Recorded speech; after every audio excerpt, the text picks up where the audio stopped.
माँ जी, हम 3 दिन से भूखे हैं। क्या आप हमें थोड़ा खाना दे देंगी? हाँ बेटा, आज भी और रोज भी। फुटपाथ पर खाना बेचने वाली एक महिला रोज 3 अनाथ बच्चों को खाना खिलाती थी। 25 साल बाद उसी ढाबे के सामने 3 लग्जरी कारें आकर रुकी। गाड़ी से उतरे 3 अमीर आदमियों ने उस गरीब बूढ़ी औरत के पैर छुए और उसकी जिंदगी बदल दी। दोस्तों, दिल को छू लेने वाली इस कहानी की पूरी सच्चाई जानने के लिए वीडियो को अंत तक जरूर देखें।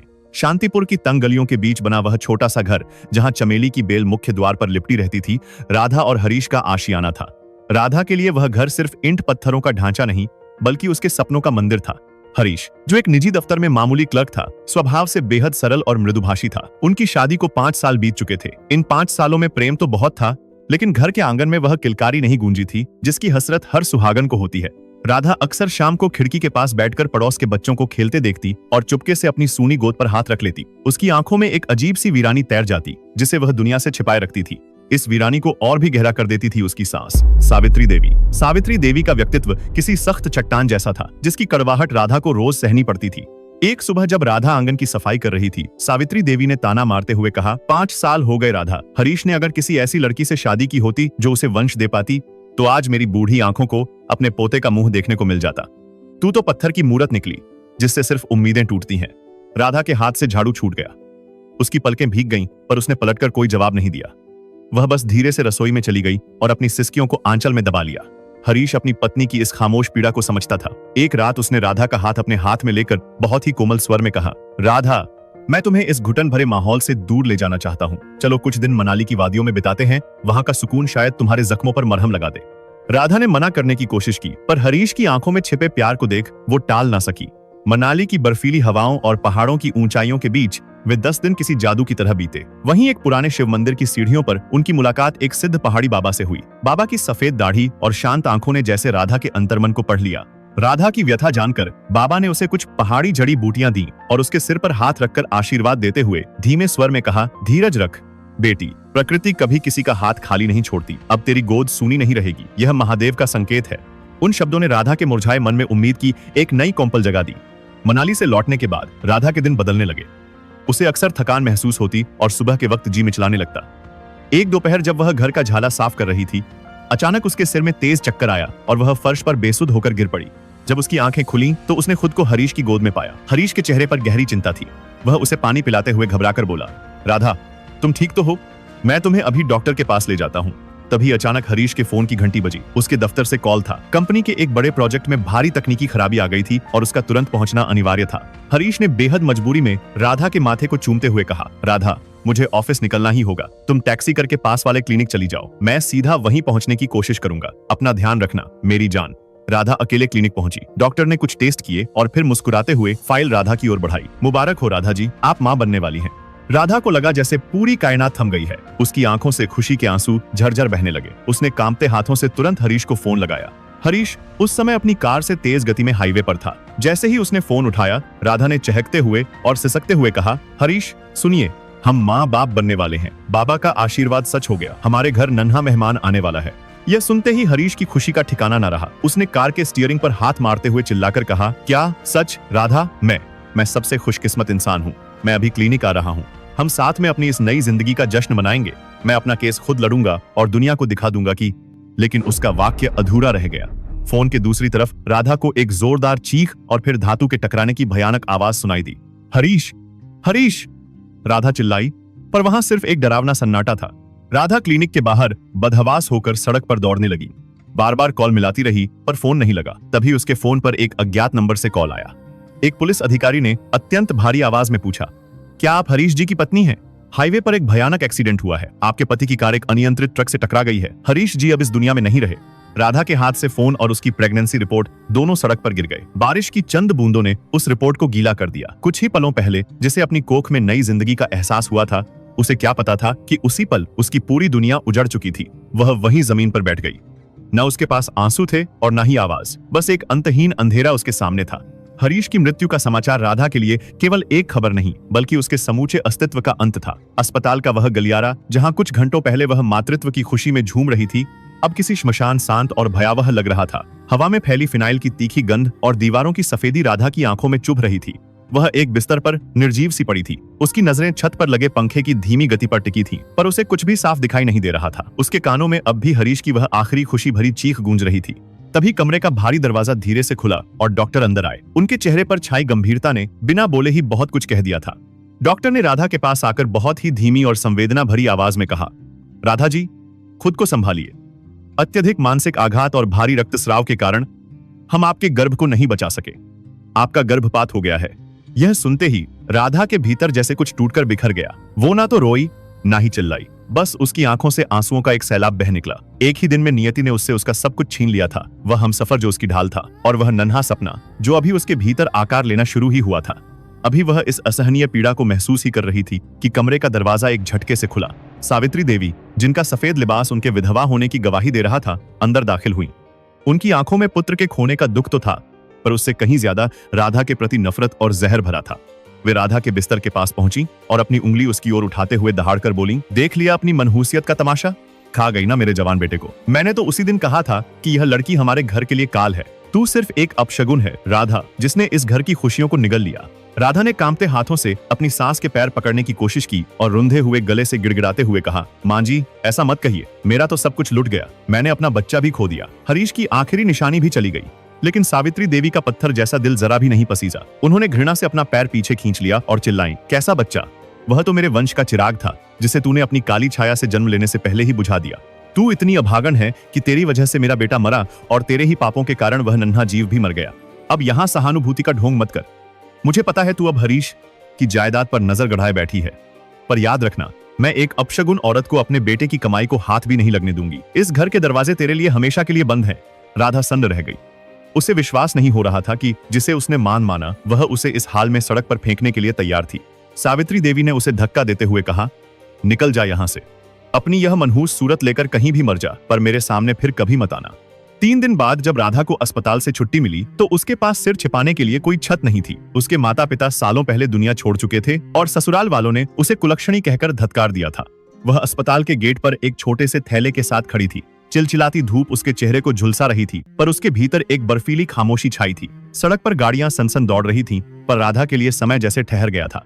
उसने अपनी फटी हुई जेब में हाथ डाला तो उसे कुछ मुड़े हुए नोट मिले। यह वही पैसे थे जो हरीश ने उसे इमरजेंसी के लिए रखने को कहा था। उसने उन नोटों को सीने से लगाया और सड़क के किनारे बैठकर फूट फूट कर रोने लगी।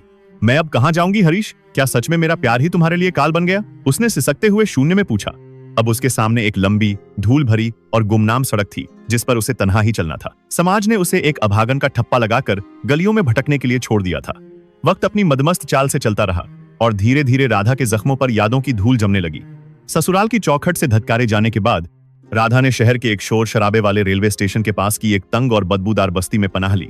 उसके पास रहने को ईंटों की 4 दीवारें और ऊपर टपकती हुई टीन की छत थी। शुरुआती रातें उसने जमीन पर बिछे फटे कंबल और हरीश की फटी हुई कमीज को सीने से लगाकर रोते हुए काटी। लेकिन जल्द ही उसे एहसास हो गया कि आंसू उसकी भूख नहीं मिटा सकते। उसे याद आया कि हरीश अक्सर स्वाद लेकर खाना खाते हुए कहता था, राधा, तुम्हारे हाथों के हुनर में तो साक्षात अन्नपूर्णा का वास है। ऐसा स्वाद बड़े होटलों में भी नहीं मिलता। पति के उन्हीं शब्दों को उसने अपनी ताकत बनाया। उसने अपने बचे खुचे गहने बेचकर एक पुराना लकड़ी का ठेला खरीदा और उसे अपनी मेहनत से चमकाया। सड़क के एक धूल भरे कोने पर राधा की रसोई का छोटा सा बोर्ड टंग गया। संघर्ष के दिन रूह कंपा देने वाले थे। सुबह के धुंधलके में जब दुनिया सो रही होती, राधा चूल्हा सुलगाती और मसालों की खुशबू में अपना गम घोल देती। चिलचिलाती धूप में घंटों खड़े रहकर वह मजदूरों और राहगीरों को सस्ता और शुद्ध खाना खिलाती। कभी नगर निगम वाले ठेला हटाने आ जाते तो कभी स्थानीय गुंडे मुफ्त खाने की धौंस जमाते, पर राधा अडिग रही। वह बस इतना कहती, मैं अपना केस खुद लड़ूंगी, मुझे किसी के रहम की जरूरत नहीं है। एक उदास शाम जब सूरज ढल चुका था और आसमान में स्याही घुलने लगी थी, राधा अपनी दुकान समेट रही थी। तभी उसकी निगाह सड़क के दूसरी ओर एक पुराने बरगद के पेड़ के नीचे पड़ी। वहां 3 छोटे बालक एक दूसरे से चिपक कर बैठे थे। उनकी शक्लें, कद और यहाँ तक कि बैठने का अंदाज भी बिल्कुल एक जैसा था। वे जुड़वां थे। उनके फटे हुए कुर्ते और धूल से सने चेहरे उनकी गुर्बत की कहानी कह रहे थे। उनकी आंखें राधा के खाली पतीले को ऐसे निहार रही थीं जैसे उसमें उन्हें अपनी पूरी कायनात दिख रही हो। राधा ने अपना हाथ हिलाकर उन्हें पास बुलाया। वे तीनों सहमे हुए डरे डरे कदमों से पास आए। राधा ने उनकी आंखों में झांका, जहां भूख की एक अजीब सी तड़प थी। उसने कोमल स्वर में पूछा, बेटा, तुम यहाँ अकेले क्या कर रहे हो? तुम्हारे घर वाले कहाँ हैं? उनमें से एक ने अपनी फटी आस्तीन से नाक पोंछते हुए कहा, हमारी मां मर गई और बापू हमें छोड़कर कहीं चले गए। हम 3 दिन से कचरे में खाना ढूंढ रहे हैं। यह सुनकर राधा का कलेजा जैसे फटने लगा। उसे अपनी कोख की वह शून्यता याद आई जिसने उसे रातों को सोने नहीं दिया था। उसने फौरन चूल्हा फिर से जलाया और उन बच्चों के लिए गर्मा-गर्म रोटियां और दाल परोसी। बच्चे भूखे भेड़ियों की तरह खाने पर टूट पड़े। उन्हें निवाला लेते देख राधा की आंखों से ममता के झरने बह निकले। जब उनका पेट भर गया तो सबसे छोटे लड़के ने राधा की साड़ी का पल्ला पकड़कर मासूमियत से पूछा, क्या हमें कल भी खाना मिलेगा? राधा ने घुटनों के बल बैठकर उन तीनों को अपने सीने से लगा लिया और रुंधे हुए गले से कहा, हाँ बेटा, तुम रोज यहाँ आना। जब तक तुम्हारी इस माँ का हाथ चल रहा है तुम तीनों कभी भूखे नहीं सोओगे। राधा ने उनसे वादा किया। उस पल राधा को लगा जैसे हरीश का अधूरा सपना और उसका खोया हुआ बच्चा इन 3 मासूमों के रूप में लौट आया है। उसने उनका नाम रखा सूरज, आकाश और पवन। अब राधा के जीवन का सवेरा हो चुका था।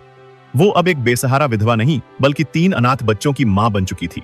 सड़क का वह कोना अब महज एक दुकान नहीं बल्कि प्यार और उम्मीद का एक ऐसा ठिकाना बन गया था जहां ममता की खुशबू खाने के स्वाद से भी कहीं ज्यादा गहरी थी। वक्त अपनी रफ्तार से चलता रहा और देखते देखते 15 साल बीत गए। राधा की उम्र अब ढलने लगी थी। उसके चेहरे पर वक्त की गहरी लकीरें और झुर्रियां साफ दिखने लगी थीं। उसके हाथ जो कभी कोमल हुआ करते थे अब मसालों की गर्मी और चूल्हे की आग के पास काम करते करते सख्त और काले पड़ गए थे। लेकिन राधा की रसोई अब उस इलाके की पहचान और हजारों गरीबों की उम्मीद बन चुकी थी। सूरज, आकाश और पवन अब छोटे बच्चे नहीं रहे थे, वे जवान और काबिल हो चुके थे। राधा ने अपनी भूख और नींद का त्याग करके उन्हें शहर के सबसे बड़े कॉलेजों तक पहुंचाया था। एक शाम जब आसमान से हल्की बारिश की बूंदें गिर रही थीं, सूरज दौड़ता हुआ आया और राधा के पैर छुए। उसकी आंखों में कामयाबी की एक अलग ही चमक थी। माँ, मेरा चुनाव हो गया है, मुझे शहर के सबसे बड़े इंजीनियरिंग कॉलेज में स्कॉलरशिप मिली है, उसने उत्साह से कहा। राधा की आंखों में खुशी के आंसू छलक आए। उसने सूरज का माथा चूमा और कहा, मुझे पता था बेटा, तेरी मेहनत और मेरी दुआएं कभी खाली नहीं जाएंगी। आज तुम्हारे पिता हरीश जी होते तो उनका सीना गर्व से चौड़ा हो जाता। आकाश को कानून की पढ़ाई में और पवन को व्यापार में बड़ी सफलता मिल रही थी। लेकिन खुशियों के इस छोटे से आशियाने पर एक बार फिर पुरानी दुश्मनी की काली घटाएं छाने लगी। वह पुराना अमीर बिल्डर जिसने बरसों पहले हरीश की मौत के बाद राधा को बेघर किया था, अब शहर का सबसे शक्तिशाली और क्रूर आदमी बन चुका था। उसे डर था कि अगर यह तीनों लड़के इसी तरह कामयाब हुए तो वे राधा के साथ हुए अन्याय का बदला लेंगे। उसने राधा की हिम्मत तोड़ने के लिए एक भयानक साजिश रची। एक दोपहर जब राधा अपने चूल्हे पर रोटियां सेंक रही थी, बिल्डर ने कुछ गुंडे और भ्रष्ट पुलिस वालों को भेजा। उन्होंने बिना किसी चेतावनी के राधा का ठेला पलट दिया। ऐ बुढ़िया, यह जमीन अब मॉल बनाने के लिए खरीदी जा चुकी है, अपना बोरिया बिस्तर समेत और निकल यहाँ से। एक लंबे कद के आदमी ने चिल्लाकर उसका सारा सामान और बर्तन सड़क पर बिखेर दिए। राधा ने हाथ जोड़कर मिन्नतें की, साहब, यही मेरी रोजी रोटी है, इन बच्चों का भविष्य इसी चूल्हे से जुड़ा है। लेकिन उन्होंने एक ना सुनी और उसे धक्का देकर जमीन पर गिरा दिया। उसी रात राधा की तबीयत बिगड़ गई और उसे तेज बुखार ने जकड़ लिया। जब राधा बीमारी की हालत में अपनी कोठरी में बेहोश पड़ी थी, तब बिल्डर ने अपनी साजिश का दूसरा और सबसे घातक हिस्सा अंजाम दिया। वो शहर जाकर उन तीनों भाइयों से मिला। उसने उन्हें कुछ जाली दस्तावेज और पुरानी तस्वीरें दिखाई और उनके दिमाग में जहर भरते हुए कहा, तुम जिसे अपनी फरिश्ता माँ समझते हो, वह असल में तुम्हारे माता पिता की मौत की गुनहगार है। उसने और उसके पति हरीश ने मिलकर तुम्हारे असली माँ बाप को मारा था। उसने तुम्हें केवल इसलिए पाला ताकि अपने पापों का बोझ कम कर सके और तुम पर अपना हक जताकर तुम्हारी कमाई खा सके। सूरज, आकाश और पवन, जो अभी दुनिया की चालाकियों से अनजान थे, उस झूठे सच को सच मान बैठे। उनके दिलों में बरसों से पल रहा प्यार पल भर में नफरत में बदल गया। वे उसी रात गुस्से में भरे हुए राधा की कोठरी में पहुंचे। राधा ने जैसे ही देखा कि उसके तीनों बेटे आए हैं, उसने बीमारी की हालत में भी मुस्कुराकर उन्हें पास बुलाना चाहा। मेरे बच्चों, तुम आ गए, देखो माँ ने तुम लोगों के लिए खीर बनाई है। तभी सूरज ने गुस्से में खीर की थाली को एक झटके में पैर से मार दिया। बस कीजिए, हमें सब पता चल गया है कि आप कितनी बड़ी धोखेबाज हैं।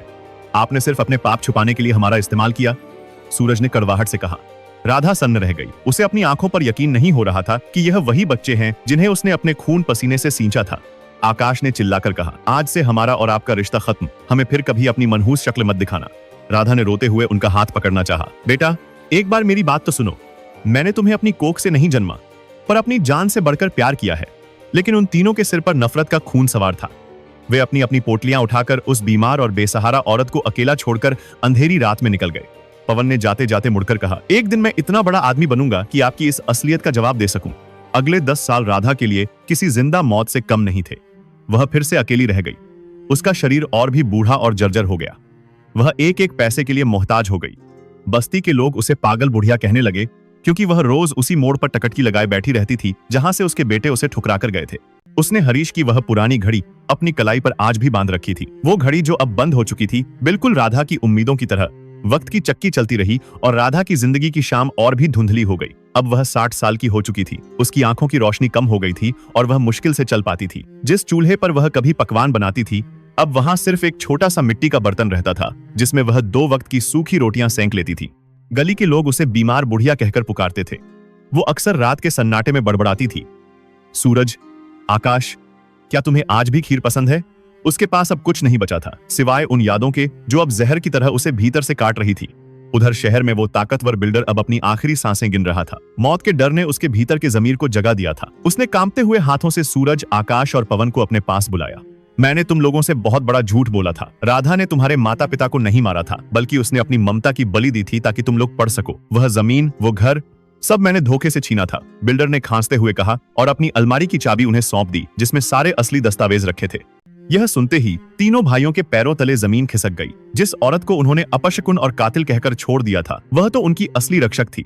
सूरज की आंखों में खून उतर आया, आकाश सिसकने लगा और पवन ने दीवार पर हाथ मारते हुए चिल्लाकर कहा, हमने यह क्या कर दिया? हमने अपनी ही मां का गला घोंट दिया।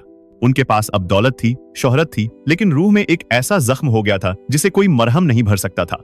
अगले दिन उस पुरानी और धूल भरी बस्ती में एक ऐसा नजारा दिखा जो वहां के लोगों ने कभी नहीं देखा था। 3 चमकचमाती काली रोल्स रॉयस गाड़ियां कीचड़ भरे रास्तों से होती हुई राधा की उस टूटी हुई झोपड़ी के सामने आकर रुकी। गाड़ियों की चमक देखकर बस्ती के बच्चे और बड़े सब अपनी जगह थम गए। गाड़ियों के दरवाजे खुले और उनमें से 3 प्रभावशाली पुरुष बाहर निकले, लेकिन उनके चेहरे पर कोई अहंकार नहीं था, केवल गहरा दुख और शर्मिंदगी थी। राधा उस वक्त अपनी झोपड़ी के बाहर एक पत्थर पर बैठी थी। उसके हाथ में फटी हुई पुरानी ओढ़नी थी। सूरज ने जैसे ही अपनी मां को उस जर्जर हालत में देखा, वह भागकर उसके पास पहुंचा और वहीं कीचड़ में घुटनों के बल गिर गया। मां, मुझे मार लो। मां, मैं अपराधी हूं। मैंने अपनी मां पर शक किया। मैं जीने के लायक नहीं हूं। सूरज ने राधा के पैरों को पकड़कर जोर जोर से रोते हुए कहा। आकाश और पवन भी उसके बगल में कीचड़ में बैठ गए और फूट फूट कर रोने लगे। राधा ने अपनी कांपती हुई उंगलियों से सूरज का चेहरा छुआ।